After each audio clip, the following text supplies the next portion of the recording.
So, ladies and gentlemen, welcome again we've been doing episodes on unemployment issues on campus students. And today we have on our show today one amazing gentleman who is an employer, and we basically want to know exactly what is the problem. Is it that there is mismatch of skills as expectations, as we compare with the expectations from the employer? So we want to exactly just getting to know exactly what is the problem. Why are people going through systems of academics, and I mean they go through 4 years in campus, but still they are not called qualified for a specific job. So what is the problem? My name is George Watetu, and basically today I just want to dive deep to get to know from the employer's angle what could be the problem. Karibu sana. Asante sana. Yes. My name is Nabongo Shadrack.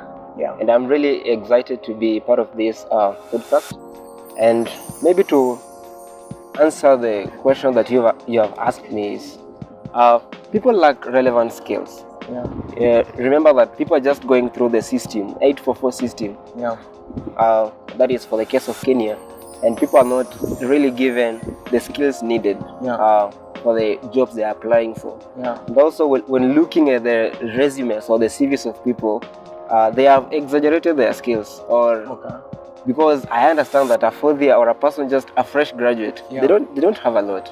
Sure. But when you look at the resume or the CV, it really has it is crazy. And you're like, really, is this the person who's applying for the job or something? You're saying guys are exaggerating what they have. Even that is crazy. That's very crazy. And imagine as when you welcome a person to the interview, when they are showing up, just looking at them and what is on the CV, there are two different things. It's like a coin that has been flipped. Okay. Yes. So you're saying even their presentation, how they present themselves for these interviews, what they have written. Are you maybe by just saying that they have exaggerated their CVs? What are like the key things that shows you this individual has exaggerated their CV? Because there could be possibilities that actually that's who they are. It's possible that is who they are. Yeah. But when asking them questions, we realize, no, boy, you are lying. Boy or lady, you are lying. Because you have practical skills. Yeah. Okay? And the practical skills are not given by book knowledge. Okay. You need to be on the ground to be able to get the practical skills that you're saying. All right. Yeah. So like you guys have a measure, and I think probably maybe this could be the problem, where we have students who would take more time to write their CV than maybe take more time to understand the exact nature of the job that they're applying for. Because I've been in a scenario where somebody was basically denied an opportunity to work because you are requesting to work in a place where you can't even describe the nature of the work that you're about to do. Maybe just to get to ask you this question. So amongst these students, there are those ones that get employed, there are those that don't get employed. Could there be the possibility of biasness? Of course. Some other HRs, there's something that we call favoritism. And a person might look at a particular person or a particular name, and they're like, this person is from this side. But again, that's not the major issue. Sure. The thing is, people lack confidence when they come to the interviews. And so we are reading your CV and looking at you. Really, you don't have confidence. And what you've written on your CV, it's really a mismatch. And people, as you said earlier before, people don't know the kind of job they are applying for. You have not researched about the company you're applying for. You don't have enough knowledge on what the company can do to you, can do for you, and what you can do for the company. So the major thing shouldn't be biasness in looking for the employees. Yeah. So as I hope you are following on just to exactly know, we've been talking about unemployment issues and we've discussed so much, but we just thought it's good to know from the employer's angle, what exactly do you expect that a student who is just a fresh graduate to have experience? Because sometimes you see the job descriptions that would really call for a student basically to have 5 years of experience, 6 years of experience. Let's even say 1 year of experience.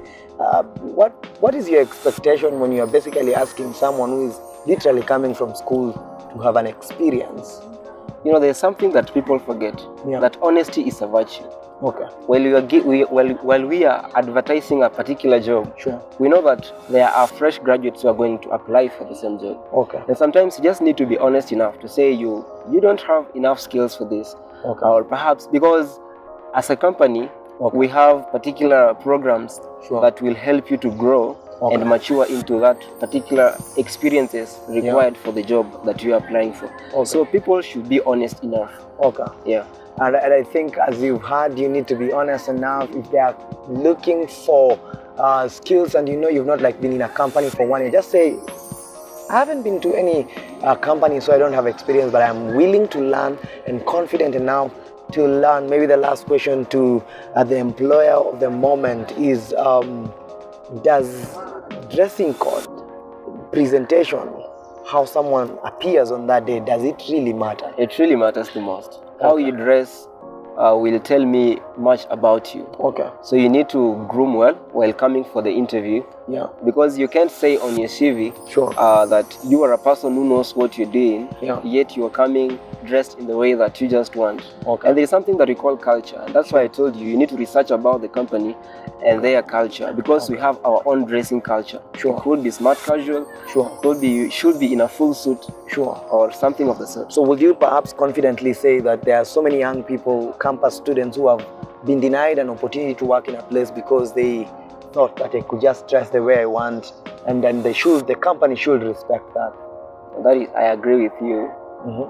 100%. So there are those kind of cases. Yeah, there are those kind of cases. Great. So thank you so much, guys, for following up on these episodes, just getting to know exactly. We've been doing a series of episodes just to follow up on the whole issue of unemployment, especially on campus students. And thank you so much, Nabongo, for joining us today, just to help us to understand then, if we are unemployed, could there be things that we are doing wrong? And today they have been listed clearly to us. That could be the way you present yourselves, it could be your lack of honesty, or let me say integrity, it could be your presentation on the very final day that you're applying for the job. You need all these things to be clear. Your information of the job that you're applying.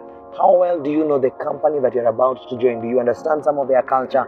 All these things are things that have been highlighted to us today, and we are grateful. Thank you so much for joining us. Till next time, stay tuned.